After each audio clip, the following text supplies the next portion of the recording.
মালিকের কঠিন পরীক্ষার ইসমাঈল, এই তোর বাবা নবী ইব্রাহিম বাবা সন্তানের পাইয়া বুকে জড়াইয়া কান্নার আওয়াজ, এমন মায়ার কান্না শুরু হয়ে গেল। নবী আবার চিন্তা করলেন, না জানি আবার মায়ার কারণে পরীক্ষায় ফেল করি। নবী বললেন, হাজেরা দেরি করার সময় নাই, জবাই করতে নিব তাও তো বলা যাবে না। নবী কৌশল করে বললেন, ও হাজেরা, ইসমাইলের সুন্দর করে সাজাইয়া দাও, মালিকের দাওয়াতে যাব। মা হাজেরা তো ভাবছেন দুনিয়ার কোন মালিক দাওয়াত দিছে সেখানে যাবে। মা হাজেরা বুঝতে পারেন নাই যে আসল মালিক দাওয়াত দিয়েছে।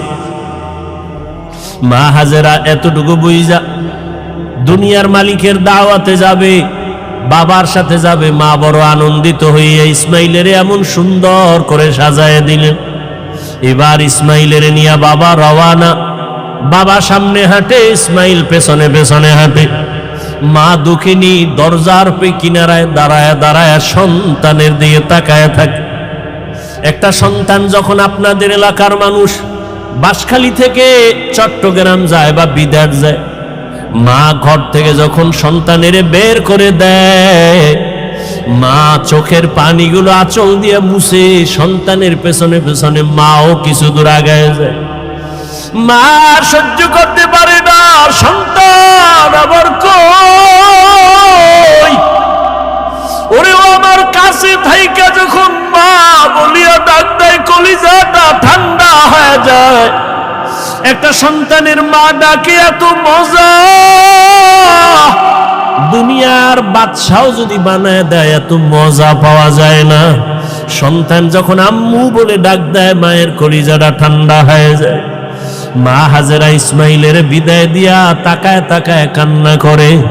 ইব্রাহিম নবী পিছনে তাকায় না, তাকাইলে মায়ার কারণে পরীক্ষায় পাশ করা যাবে না।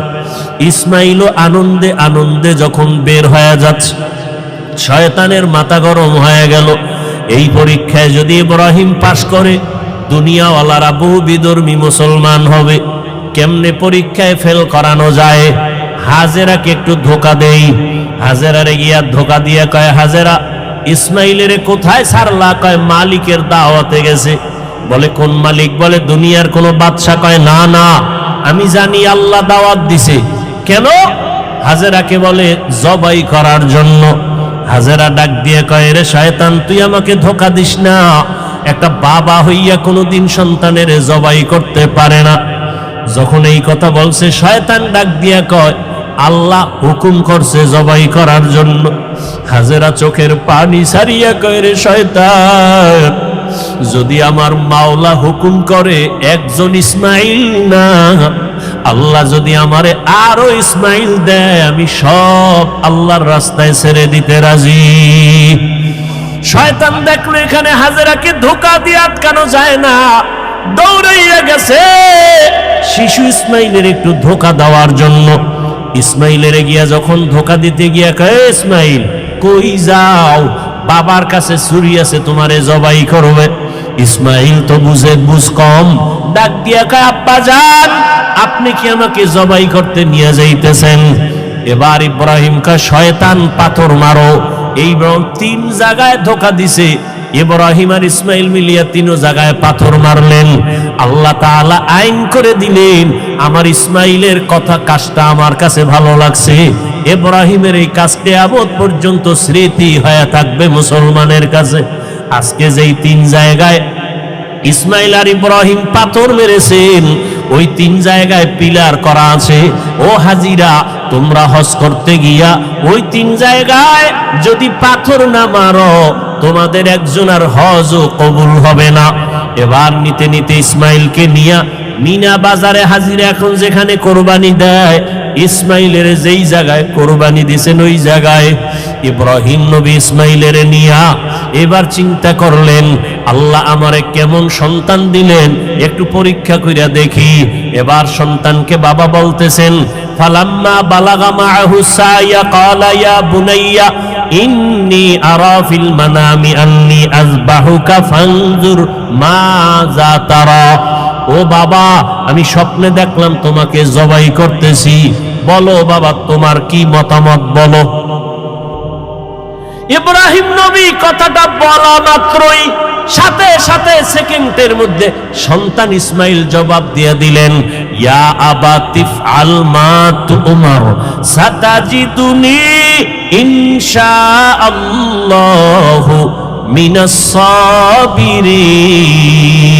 আব্বাজান, দ্রুত আমাকে আল্লাহর হুকুম মতো জবাই করেন, ইনশাআল্লাহ আমাকে আপনি ধৈর্য ধারণকারীদের মধ্যেই পাবেন।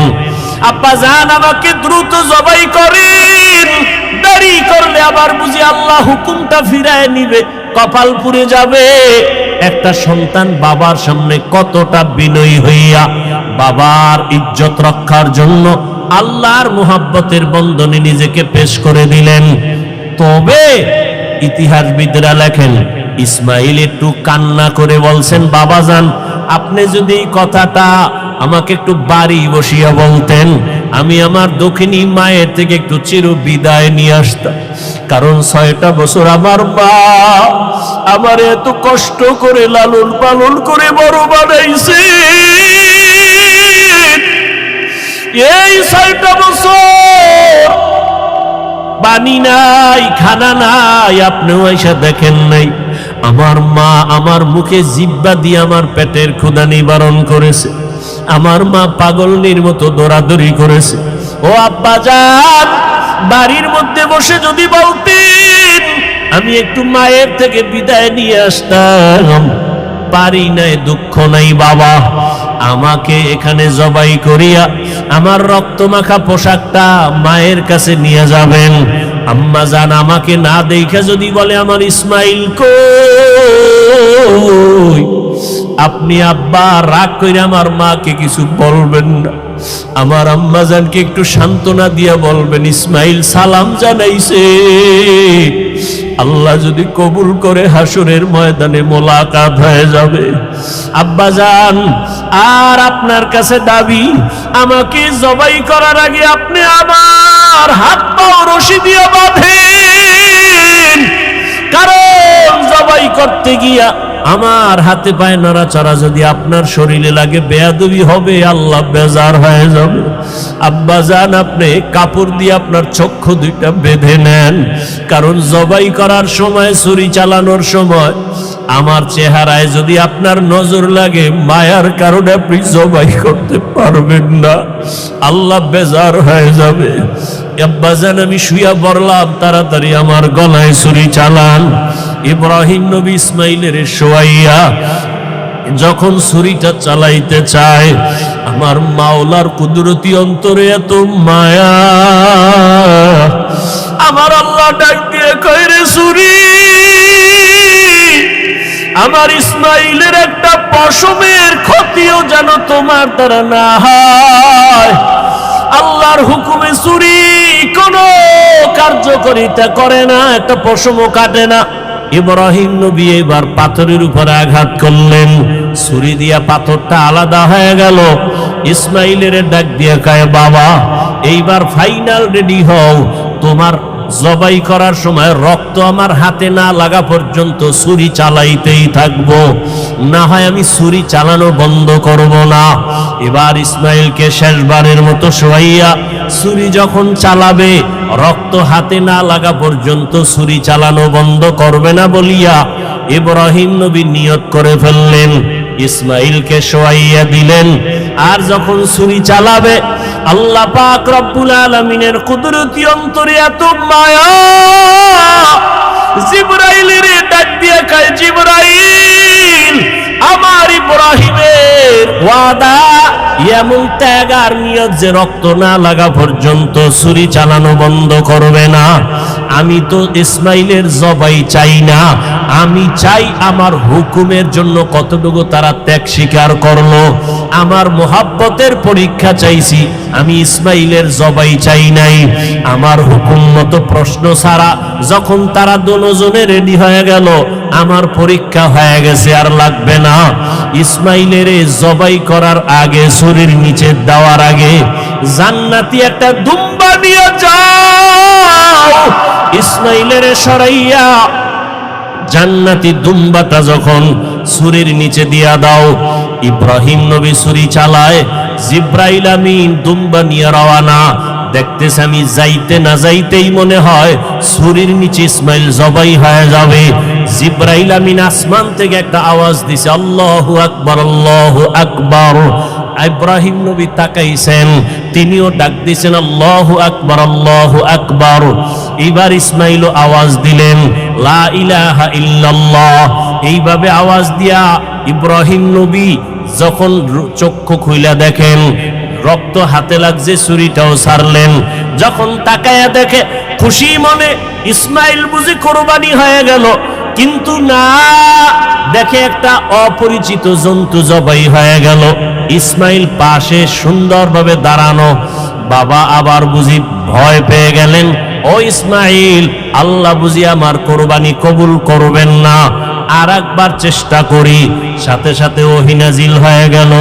আল্লাহ কয়, ওয়ানাদাইনাহু আইয়া ইব্রাহিম কদ সাদ্দাকতার রুইয়া ইন্না কাযালিকা নাজজিল মুহসিনিন। ইব্রাহিম, তুমি আমার পরীক্ষায় পাশ করছো। হাজেরা কাঁদতেছে ইসমাইলের জন্য, জলদি করে যাও। বলে আসো মালিকের দাওয়াতে যাই, মালিকের থেকে কি হাদিয়া নিবা? আমার পক্ষ থেকে দুম্বার গোশত হাদিয়া দিয়া দিলাম। ওয়াফাদাইনাহু বিযিবহিন আযীম, আমার পক্ষ থেকে হাদিয়া দিলাম এই জবাই করা দুম্বার গোশত। ইসমাইলের নিয়ে যাও, ইসমাইলের হাজেরার কোলে ফিরায়া দাও, আর মালিকের পক্ষ থেকে দুম্বা হাদিয়া পৌঁছাইয়া দাও। লিল্লাহি মুলকুস সামাওয়াতি ওয়াল আরদ ইয়াহাবু লিমান ইয়াশাউ ইনাসা ওয়া ইয়াহাবু লিমান ইয়াশাউ যুকুর আও ইউযাওবিজুহুম যুকরানা ওয়া ইনাসা ওয়া ইয়াজআলু মান ইয়াশাউ আকিমা ইন্নাহু আলিমুন কাদির।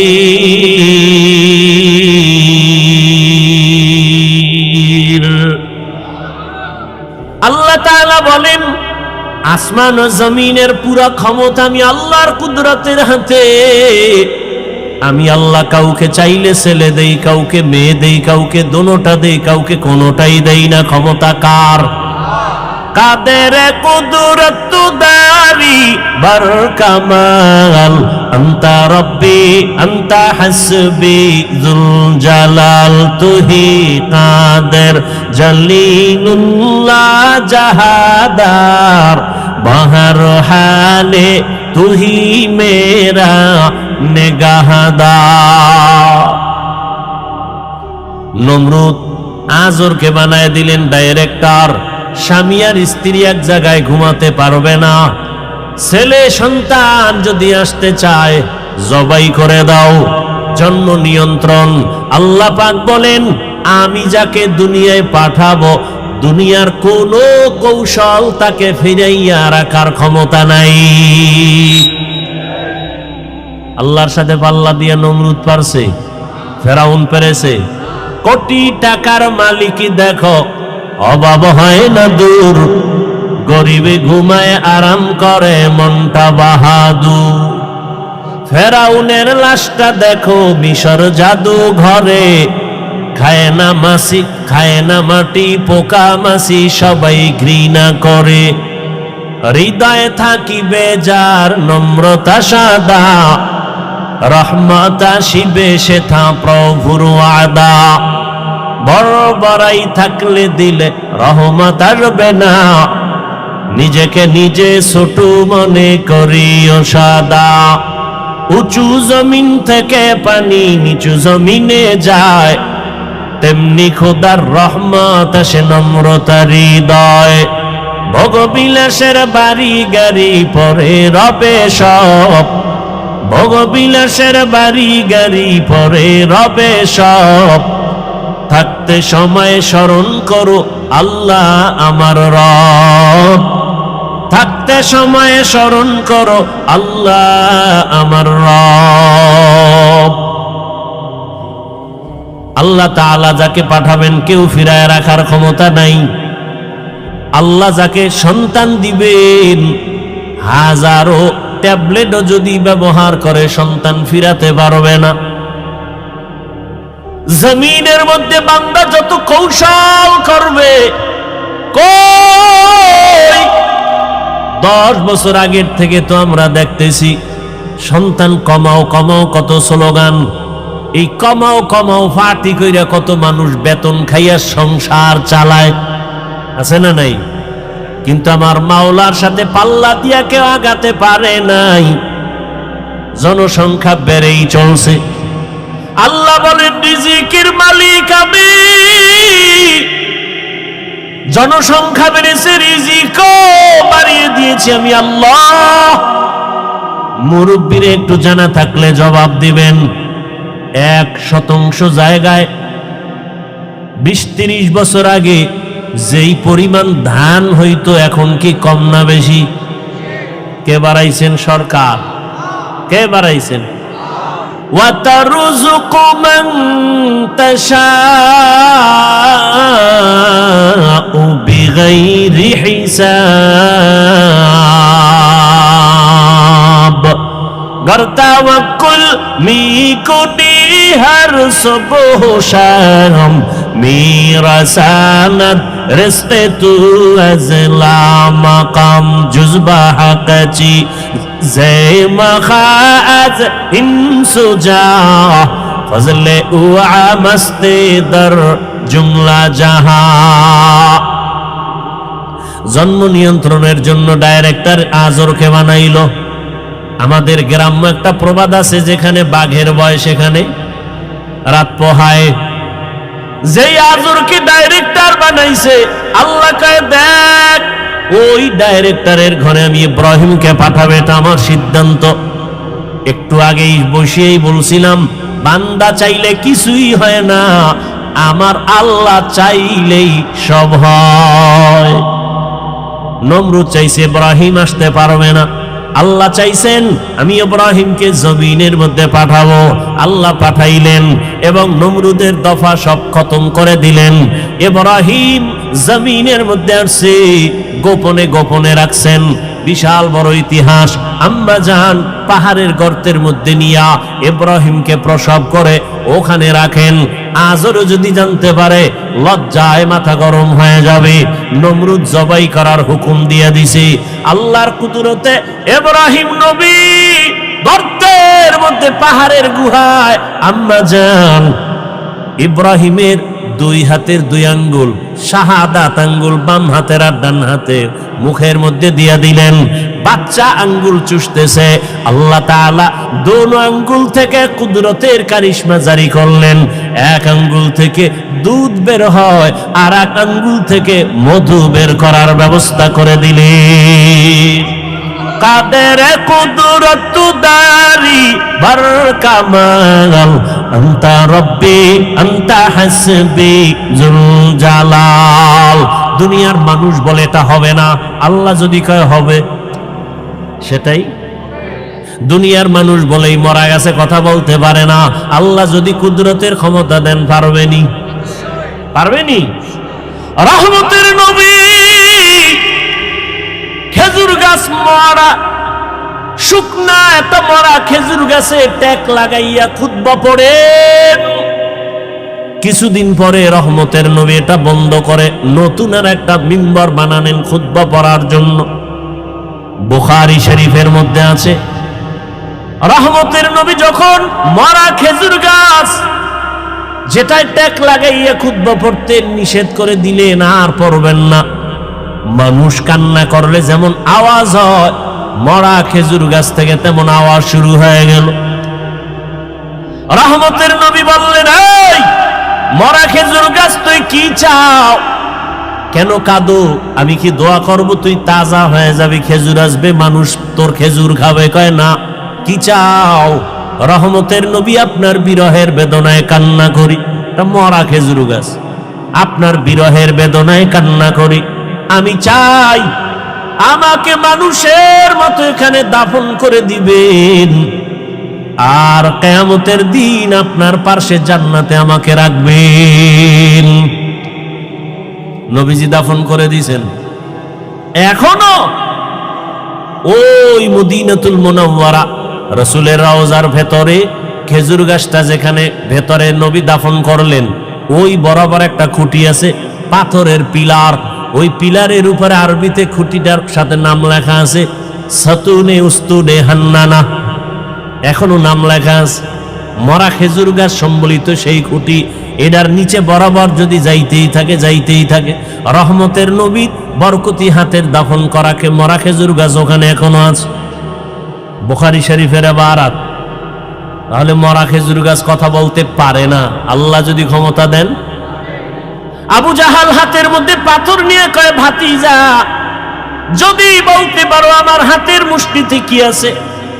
বলে, চাচা বললে কি হবে? বলে, এখন কালেমা পড়ব। নবী বলেন, আমি বলতে জানি না। কেন জানো না? বলে, আমি গাইবের মালিক না। গাইবের মালিক কে? কুল্লা ইয়ালামু মান ফিস সামাওয়াতি ওয়াল আরদিল গায়বা ইল্লাল্লাহ। হে নবী, আপনিই বলে দেন, আসমানের বাসিন্দারা কেউ গায়েব জানে না, জমিনের বাসিন্দারা কেউ গায়েব জানে না, একমাত্র কে জানেন? নবী বললেন, হাতের মুষ্টিতে কি আছে? একটু আওয়াজ দাও। সাথে সাথে পাথরগুলো কালিমায়ে শাহাদাতের আওয়াজ দিল। সুবহানাল্লাহ। না আবু জাহিল কত বড় বেঈমান, পাথরগুলো মাটির মধ্যে ফালায় বলে, মুহাম্মদ তুমি বড় জাদুকর। কপালে কি নেই? হেদায়েত নেই। আজরের ঘরে ইব্রাহিম, আস্তে আস্তে আজরের ঘরে আসিয়া ইব্রাহিম বড় হয়েছেন। ইতিহাস অনেক বড়, আমি সংক্ষেপে বলে আসতেছি। যখন আদম আর ইব্রাহিম বড় হয়ে গেলেন, কেউ এসে তাকে বয়ান দেয় না এক আল্লাহর ইবাদত করো, নিজে নিজে নিজে নিজে আল্লাহর পরিচয় লাভ করলেন। সব কথা কোরআনে হাকিমের মধ্যে আছে। বাবাকে দাওয়াত দিতেছে, বাবাও মানে না, নমরুদেরও দাওয়াত দেয়, মানে না। নমরুদ উল্টা পাল্টা প্রশ্ন করে, ইব্রাহিম নবী জবাব দেন। এক পর্যায়ে দেখলু এই ইব্রাহিম তো আমার সব কিছু ধ্বংস করে ফেলবে, তাহলে তাকে বড় হওয়ার আগেই, বাড়াবাড়ি করার আগে তাকে মেরে ফেলতে হবে। অগ্নিকুণ্ড সাজাইয়া ওই আগুনের মধ্যে ইব্রাহিমকে ফেলবে। অগ্নিকুণ্ড সাজাইয়া ইব্রাহিমকে আগুনে ফেলতে গিয়া যখন ইব্রাহিমকে অনেক প্রচেষ্টা চালাইল, চরক গাছ বানাইল, রশি লাগায় টেনে ফেলবে, কারণ আগুনের এত তাপ, কাছে কেউ যেতে পারে না। ওই গাছের সাথে চরখার মতো ঘুরায় ঘুরায় আগুনে ফেলবে, কিন্তু পারে না। গাছও ঘুরে না, রশি টানেও নড়ে না। কি করা যায়? ব্যর্থ হয়ে যাবে নমরুদ। শয়তান এসে পরামর্শ দেয়, এই মুহূর্তে যদি ইব্রাহিমের পরনের কাপড় খুলে দাও, রহমতের ফেরেশতা চলে যাবে, ইব্রাহিমকে আগুনে ফেলে দেওয়াটা সহজ হবে। আর এক বর্ণনায় আছে, ঐতিহাসিকগণ বলেন, নমরুদ বলছে, শয়তান পরামর্শ দিছে, এই মুহূর্তে ইব্রাহিমের সামনে যদি উলঙ্গ নারীদের দিয়া নাচ গান করতে পারো, রহমতের ফেরেশতা থাকবে না, ইব্রাহিমের আগুনে ফেলাটা সহজ হয়ে যাবে। নমরুদ নাচ গানের ব্যবস্থা করলো, উলঙ্গ নারীদের নাচ, অথবা ওই যে ইব্রাহিমকে উলঙ্গ করবে, এই কথা যদি মানতে যায় তো নমরুদ বলে, ইব্রাহিমের পরনের কাপড় কে খুলবে? কেউ সাহস পায় না। আরে আল্লাহ ওয়ালা যারা, আল্লাহর প্রিয় পাওয়ার ওয়ালা যারা, এদের কিচ্ছু নাই, চলেও সাদা সিধা, কিন্তু বড় বড় সন্ত্রাসীরা যখন তার সামনে যায়, মোমের মতো দুর্বল হয়ে যায়। এটাকে বলা হয় রহব। আমার রসুলকে আল্লাহ রহব দান করেছিলেন। বহু অমুকেরে ফাটায় দিবে, এই করবে সেই করবে। আল্লাহওয়ালাদের ব্যাপারে যারাই যত বেয়াদবি করে সামনে আসলে তওবা করতে বাধ্য হয়ে যায়। এটা আল্লাহর কুদরতি একটা পাওয়া। তো ইব্রাহিমের পরনের কাপড় কে খুলবে, উলঙ্গ কে করবে, কেউ সাহস করে না। বাবা আজর রেডি হয়ে গেল। ইব্রাহিমের সামনে গিয়া যখন দাঁড়াইছে উলঙ্গ করার জন্য, ইব্রাহিম চোখের পানি ছেড়ে কাঁদেন আর বলেন, হে বাবা, সন্তান বিপদে পড়ে বাবা গিয়া উদ্ধার করে, তুমি আমার জন্মদাতা বাবা, এই হাজারো মানুষের সামনে আমাকে উলঙ্গ করে লজ্জা দিও না। শুধু তাই না, তুমি তো দেখো না আসমানের ভেতরে লক্ষ লক্ষ ফেরেশতা আমার সহযোগিতায় দাঁড়ানো আছে। বাবা শুনে নাই। এক পর্যায়ে ইব্রাহিমকে যখন আগুনে ফেলা শুরু হয়ে গেল, জিব্রাইল আমিন কানের সাথে মুখ লাগায় বলেন, ও আল্লাহর খলিল, কোনো সাহায্যের প্রয়োজন আছে কিনা? ইব্রাহিম আল্লাহর এমন পরীক্ষায়, কঠিন কঠিন পরীক্ষায় পড়েছেন, প্রত্যেকটা পরীক্ষা আল্লাহ পাশ করায় দিছেন। এখানেও একটা পরীক্ষা। যদি বলতেন হ্যাঁ সাহায্য লাগবে, তাহলে গায়রুল্লাহর মুখাফিকি হয়ে গেল। ইব্রাহিম নবী বললেন, না, আমি এমন মালিকের গোলাম, আমার কোনো সাহায্যের যদি প্রয়োজন হয়, আমার আল্লাহ তো অন্ধ না, তিনি দেখতেছেন, প্রয়োজন হলে তিনি আমার সাহায্য করবেন। আগুনে ফেললো। আল্লাহ আগুনকে হুকুম দিলেন, কোরআনের আয়াত, কুলনা ইয়া নারু কুনি বারদাও ওয়া সালামান আলা ইব্রাহিম। আগুন ঠান্ডা হয়ে গেল। নমরুদ কয় দূরে বইয়া, এই আগুন তোর শক্তি কই? ইব্রাহিমের মতো বান্দাটারে জ্বালাতে পারো না? তোর গোষ্ঠী শুদ্ধ সব সাইজ করতে পারি, কিন্তু ইব্রাহিম যার কথা শুনে আমিও তার কথা শুনি। ইব্রাহিম যার গোলাম, আমিও তো সেই রবের কথা শুনি। রব আমাকে হুকুম করেছেন ইব্রাহিমের একটা পশমের যেন ক্ষতি না হয়। আমার শক্তি দুর্বল হয়ে গেছে। আবার আমার রব যদি হুকুম দেয়, আমেরিকার সব আমি আগুন দিয়ে জ্বালায় দিতে পারি, সে ক্ষমতা রব আমারে দিলে 1 সেকেন্ডের বিষয়। এরে নবীরা আশিক, দীর্ঘদিন ইব্রাহিম নবী আগুনের মধ্যে ছিলেন, একটা পশমের ক্ষতি পর্যন্ত হয় নাই। দেখছেননি আল্লাহ পারেনি সব। আপনি তো মনে করেন পানির মধ্যে পড়লে মরে যাব, আর সেই পানির মধ্যে মাছের পেটে ইউনুস নবীর আল্লাহ রাখছেননি? সে আল্লাহ এখন নাই? সেই আল্লাহর উপরে ভরসাটা কই? ইউনুস নবী মাছের পেটে গিয়েও তো আমার মালিকের ভুলেন নাই। আল্লাহ বলেন যে আমাকে ভুলবে না, আমিও তাকে ভুলি না।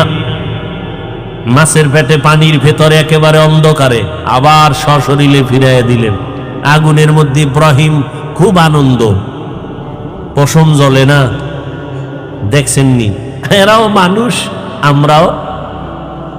আগুন তাদের ভয় করে, আর আমরা কেমন মানুষ আগুনকে ভয় করি। আমরা পানিরে ভয় করি, পানি তাদের ভয় করে। আমরা বাঘরে ভয় করি, আর কেমন মানুষ বাঘ তাদেরকে ভয় করেন। এরাও মানুষ, আমরাও মানুষ। এই জন্য শুরুতে বলছিলাম সূরাতে আমরা মানুষ, কিন্তু আমাদের চরিত্র এত খারাপ, কোরআনের আয়াত অনুযায়ী আমরা পশুর থেকেও খারাপ, অথচ দাবি তো করি মানুষ। এজন্য ওলামায়ে কেরাম লিখছেন, বক্তা হওয়া সহজ, পীর হওয়া সহজ, ডাক্তার হওয়া সহজ, মানুষ হওয়া বড় কঠিন।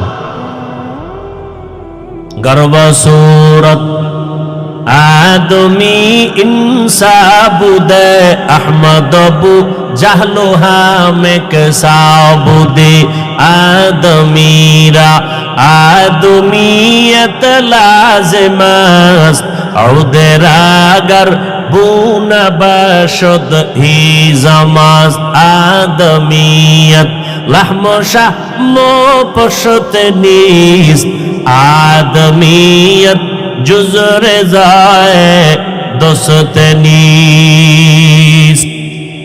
ইব্রাহিম নবী দীর্ঘদিন থাইকা আল্লাহর হুকুমে বের হয়ে গেলেন। এইবার বের হইয়া কয়, না এত বড় জালেমের দেশে আর থাকা যাবে, এবার হিজরত শুরু। হিজরত থেকে এবার ইব্রাহিম নবী বিশ্ব সুন্দরী বিবি সারার সাথে, চাচাতো ভাই আত্মীয় এক নবী তার সাথে, এবার ইব্রাহিম নবী বিদায় নেয় আর বললেন, ইন্নী জাহিবুন ইলা রাব্বি সাইয়াহদিন, আমি আমার রবের দিকে রওনা করলাম। অর্থাৎ আমার রবের সন্তুষ্টি অর্জনের জন্য যেই জমিনে গেলে আমি রবেরে পাবো সেখানে রওনা দিলাম। সাইয়াহদিন, নিশ্চয়ই আমার আল্লাহ দ্রুত আমার জন্য রাস্তা খুলে দিবেন। যাওয়ার পথের ঘটনা জানেন, ইব্রাহিম নবী বিশ্ব সুন্দরী বিবি সারাকে নিয়ে আসে, কিন্তু কোনো সন্তান নাই। রাস্তার মাঝে এই সুন্দরীর খবর পাইয়া এক জালেম মিশরের মধ্যে তারে আটকায়া দিল। সুন্দরী সারাকে নিয়ে গেল তার খাস কামরার ভেতরে। ইব্রাহিম নবী চুপচাপ বসে আছেন, জালেমের আটকায় পড়ে গেছেন। কত কঠিন কঠিন পরীক্ষা নবীদেরকে আল্লাহ করেছেন, এর মধ্যে সব থেকে কঠিন ইব্রাহিম নবীর উপরে পরীক্ষা। যাবে হিজরত করিয়া এক জালেম থেকে, মাঝখানে যে আর এক জালেমের আন্ডারে বেরিয়ে গেছে, বিবিকে নিয়ে গেছে ধরে খাস কামরায় জালেম ঢুকাইয়া বলে, তুমি বিশ্ব সুন্দরী, ওই পুরুষ তোমার স্বামী? বলে হ্যাঁ। ইব্রাহিম নবী পেরেশান হয়ে গেলেন, আমার স্ত্রী কত সতী সাধ্বী, কত বড় দামি, আমি এক নবীর স্ত্রী, আজ না জানি বেঈমানের হাতের ছোঁয়া লাগে না পাক হাত। আল্লাহ কয়, ইব্রাহিম অন্তরের চক্ষু খুলে দি, আলেম যা করবে এখানে বসে সব দেখতে পাইবা। ক্ষমতা আল্লাহ দিতে পারে না? পারে না? এরকম পাওয়ার আলা বান্দা আছে না নাই? এই পাওয়ারের নাম কোরআনের ভাষায় ফুরকান। ইয়া আইয়ুহাল্লাযীনা আমানু ইন তাত্তাকুল্লাহ ইয়াজআল লাকুম ফুরকানা। তাকওয়ার উপরে যারা মজবুত হয়ে চলবে, আল্লাহ বলেন আমি তাদেরকে ফুরকান নামের এক পাওয়ার দান করব। মা মা'নাল ফুরকান হুয়া নূরুম মিন ইলাহি, আল্লাহর একটা নূরের আলো। হাদিসের ভাষায় পাওয়ারের নাম ফেরাসাত। ক্বালা রাসূলুল্লাহ সাল্লাল্লাহু আলাইহি ওয়া আলিহি ওয়াসাল্লাম, ইত্তাকু ফিরাসাতাল মুমিন ফাইন্নাহু ইয়ানজুরু বিনূরিল্লাহ। আল্লাহর প্রিয় বান্দা মুমিনের ফেরাসাতের পাওয়ারকে তোমরা খুব ভয় করিও, কারণ তুমি যা দেখো তার থেকে তারা অনেক কিছু দেখেন। চামড়ার চোখ দিয়ে দেখেন না, নূরের আলো দিয়ে তারা দেখেন। ওমরে ফারুক খুতবা দিতেছেন জুমার মসজিদ নববীর ভেতরে। খুতবার মাঝে হঠাৎ একটা অপ্রাসঙ্গিক একটা চিৎকার দিয়ে আওয়াজ দিলেন, ইয়া সারিয়াতাল জাবাল, ইয়া সারিয়াতাল জাবাল, ইয়া সারিয়াতাল জাবাল। এই সারিয়া, পাহাড় পাহাড় পাহাড়। মদিনাতুল মুনাওয়ারায় ওমর আওয়াজ দিলেন, এই সারিয়া, সামনে পাহাড়। সারিয়া কই? বলে মদিনা। ওমর যেখানে আওয়াজ দিছেন সেখান থেকে 2000 কিলোমিটার দূরে ইরানে যুদ্ধ করে। সারিয়াকে জিজ্ঞাসা করা হলো এক সময়, এই সারিয়া, মদিনাতুল মুনাওয়ারা থেকে 2000 কিলোমিটার দূরে ইরানে যুদ্ধ করেছো, ওমরের আওয়াজ শুনছো? বলে হ্যাঁ। কেমন শুনলা? কয়, কাছে বসে বললে যেমন শুনি তেমনই শুনেছি। এর নাম ফেরাসাতের পাওয়া। ইব্রাহিম নবী দেখতেছে জালেম বিশ্ব সুন্দরী বিবি সারাকে খাস কামরায় নিয়া প্রথমে লোভানোক দৃষ্টি দিয়া হাতটা যখন বাড়াইছে, সাথে সাথে হাতটা বাঁকা হয়ে গেছে। রাখে আল্লাহ? আহা, আল্লাহ এখনো পারেন, এখনো পারেন। আপনারা জানেন, এই ফেসবুকের মুরিদেরা, শুনো, মনে নাই তোমাকে দুনিয়ার আকাম দেখো, ভালো ভালো জিনিস দেখো না। কয়েক বেশি হয় নাই, বছর 2 হয়েছে কিনা সন্দেহ, লন্ডনে একটা সেমিনার হয়েছিল, সমস্ত ধর্মের মানুষ সেখানে বসা। গোল টেবিলের সেমিনারে একজন ভিন্ন ধর্মাবলম্বী প্রশ্ন করল মুসলমানদের একজন লিডার, ধর্মযাজক, একজন বুজুর্গ ওলিয়ে কামেল, যাই তোমাদের নবী তোমাদের ধর্মে বলছে, হাদিসে আছে একটা খেজুর আছে, ওই খেজুরটা খাইয়া বিষ পান করলে ক্রিয়া হয় না। মুসলমান বলে হ্যাঁ আছে তো। এটা কি সত্য? বলে হ্যাঁ সত্য। দেখাবা? বলে পারবা? পারবো। দাও। আজোয়া খেজুর সামনে নিয়ে আসা হলো। আজোয়া খেজুর 2-3-7টা খাইয়া এবার বিষ দিল তার সামনে, হাউজের ভেতরে বিষ পান করলো। বিষ পান করে দিব্যি আরামে বসলেন, মিটিং চালাইলেন। বিন্দু থেকে বিন্দু বিষ তার ভেতরে গিয়া কোনো ক্রিয়া করলো না। কুদরত কার? ভাইরা আমার, আল্লাহ তো এখনো হেফাজতের দরজা খুলেছেন। সিলেটের জমিনে শাহজালাল রাহমাতুল্লাহ আলাইহি গৌর গোবিন্দের মোকাবেলা করতে গিয়ে কোনো বেতের বাড়ি লাগে নাই, অস্ত্র লাগে নাই।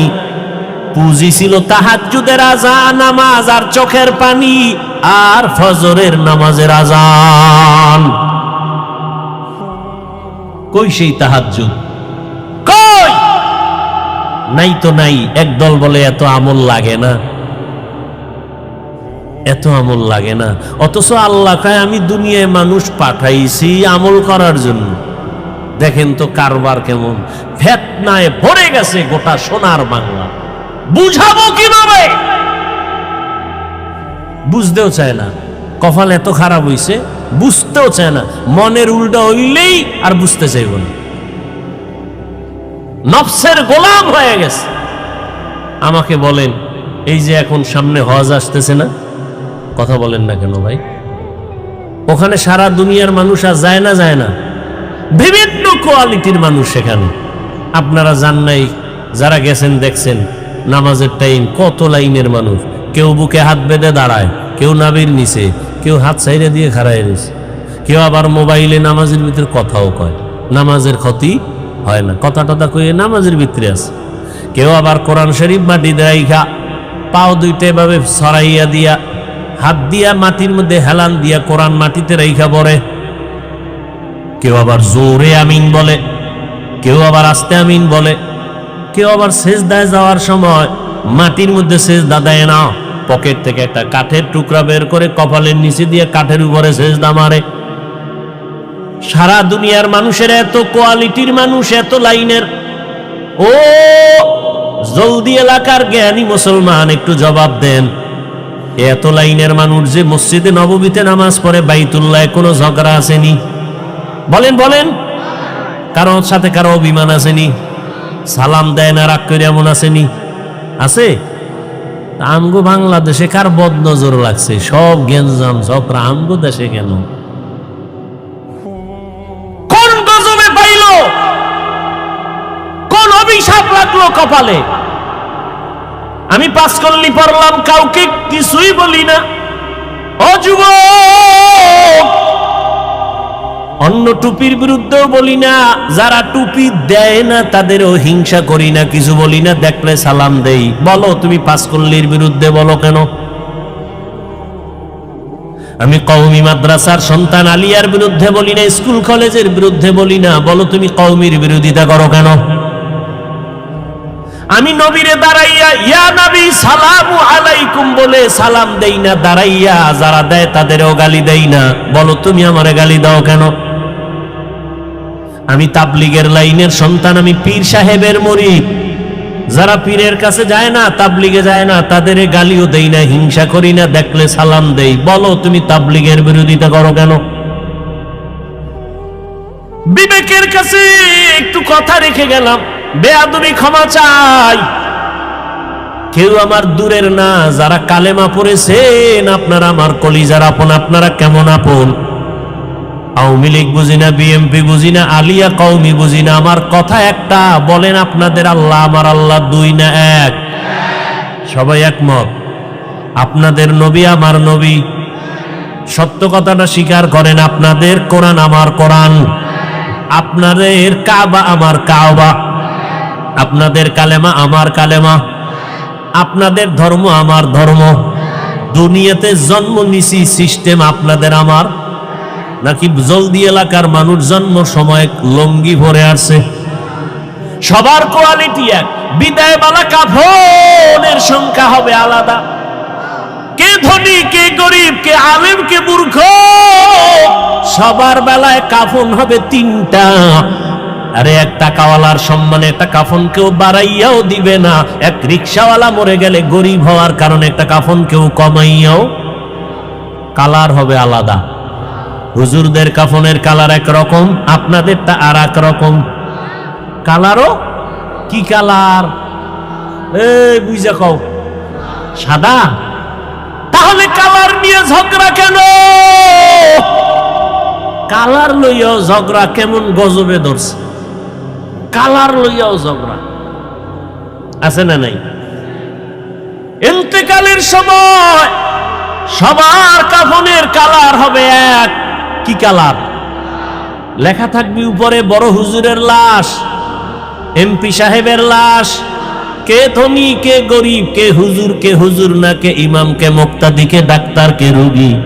যতই আজকে বক্তা বক্তা ভাব দেখাই না কেন, টাকার আর ক্ষমতার গরম দেখাও না কেন, সাদা কাফনে ঢুকলেই সব বাহাদুরি বন্ধ হয়ে যাবে। কবরে যাওয়ার আগেই বাহাদুরি শেষ। কবরের সাইজ কি না আপনাদের এলাকায় একটু বড়? হ্যাঁ, কবরের সাইজও সবার এক। কবরে রেখে বিদায়ের পরে প্রশ্ন হবে সবার বেলায়। কয়টা? কয়টা? তোমারও যেই প্রশ্ন, আমাকেও সেই প্রশ্ন, শিক্ষকের যেই প্রশ্ন, ছাত্রকেও সে একই প্রশ্ন, নারীকে যেই প্রশ্ন, পুরুষেরও সেই প্রশ্ন। তিনটা। রবের পরিচয় দাও, ধর্মের পরিচয় দাও, রাহমাতুল লিল আলামিনের পরিচয় দাও। তাহলে আপনার আমার আল্লাহ এক, নবী এক, কোরআন এক, কাবা এক, ধর্ম এক, কালেমা এক, কাফন এক, কালার এক, কবর এক, প্রশ্ন এক। লেবাস পোশাক কেন আলাদা? আপনাদের বয়ান তো করার কোনো দরকারই পড়ে না, কারণ আপনি আল্লাহ মানেন, নবী মানেন, কোরআন মানেন, হাদিস মানেন। বয়ান তো করবো আজকে উত্তরবঙ্গে পঞ্চগড়ে, সেখানে টাকা দিয়া মুসলমানের কাদিয়ানি বানানো হচ্ছে।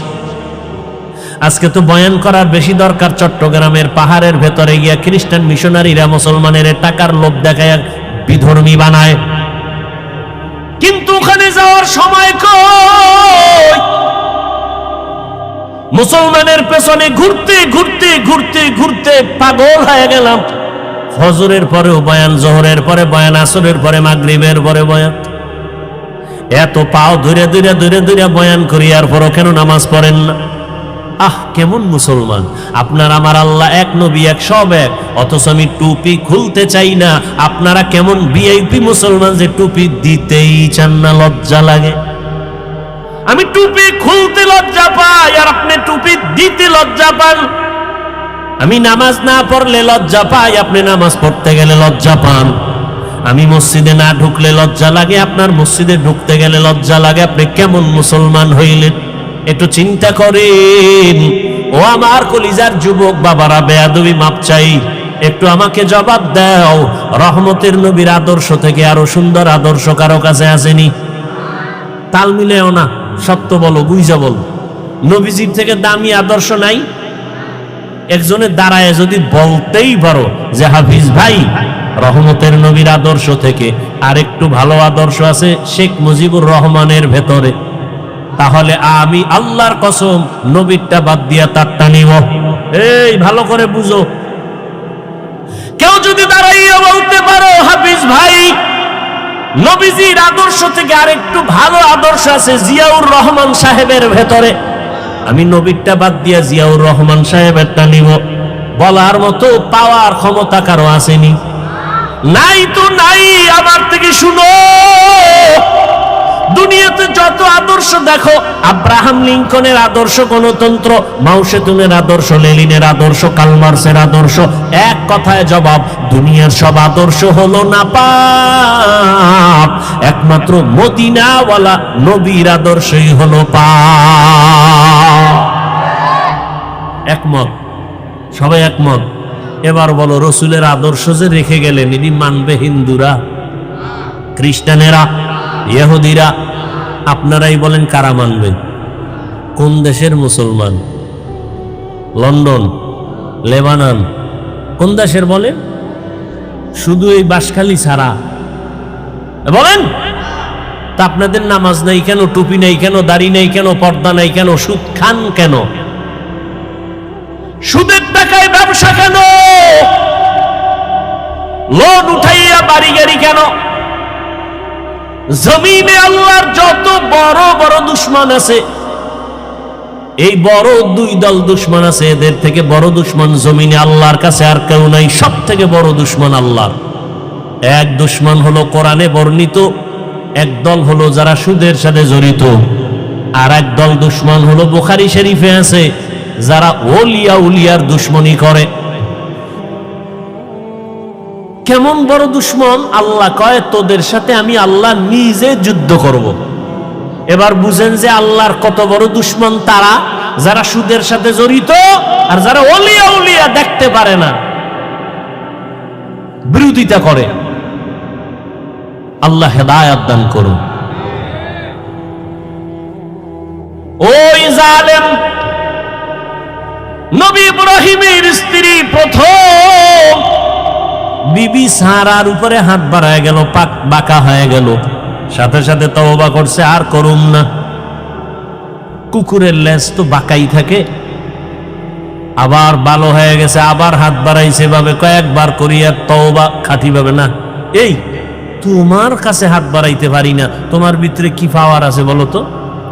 বিবি সারা ডাক দিয়া কয়, রে জালেম, আমার মধ্যে কোনো পাওয়ার নাই, তবে একটা শক্তি আমার আছে, আমি একজন আল্লাহর প্রিয় বান্দা নবীর স্ত্রী।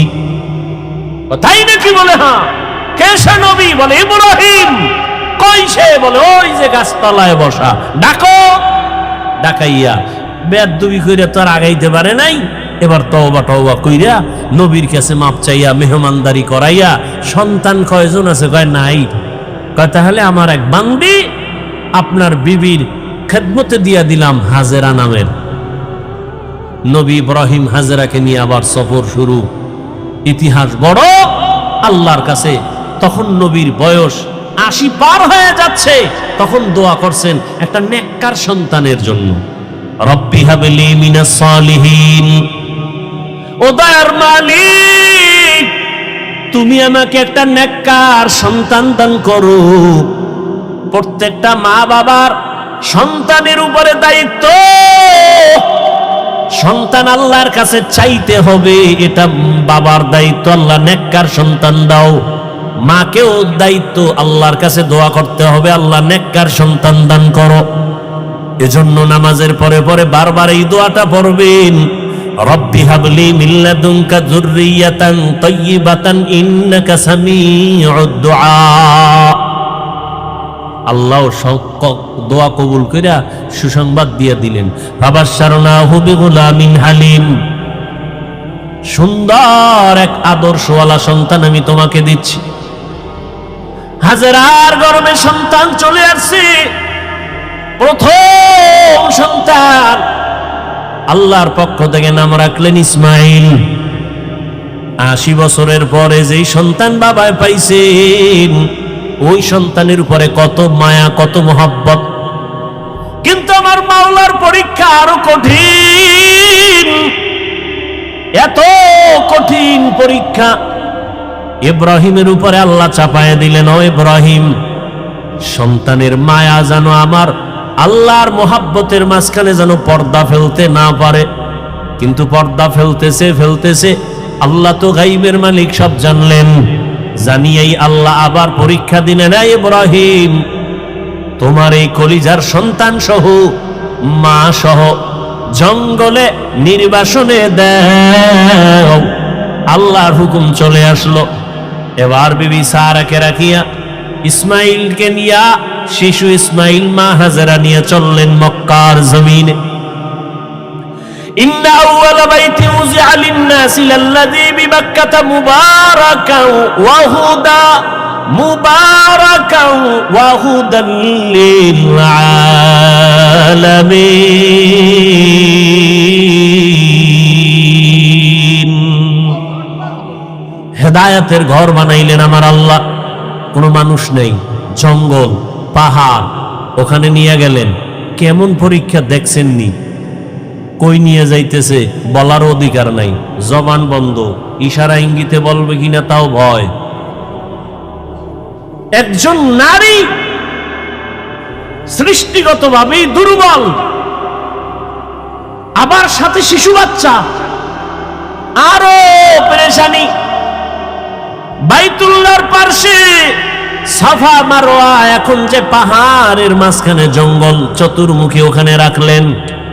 রাইখা ইব্রাহিম নবী হাঁটা শুরু করছে। কইতন কই আইলাম, কই রাখতেছি, কেন রাখতেছি, কয়দিনের জন্য, কোন আওয়াজ নাই। আল্লাহর পরীক্ষা ইব্রাহিম, জবান খোলা যাবে না। ইব্রাহিম নবী তো যাইতেছে।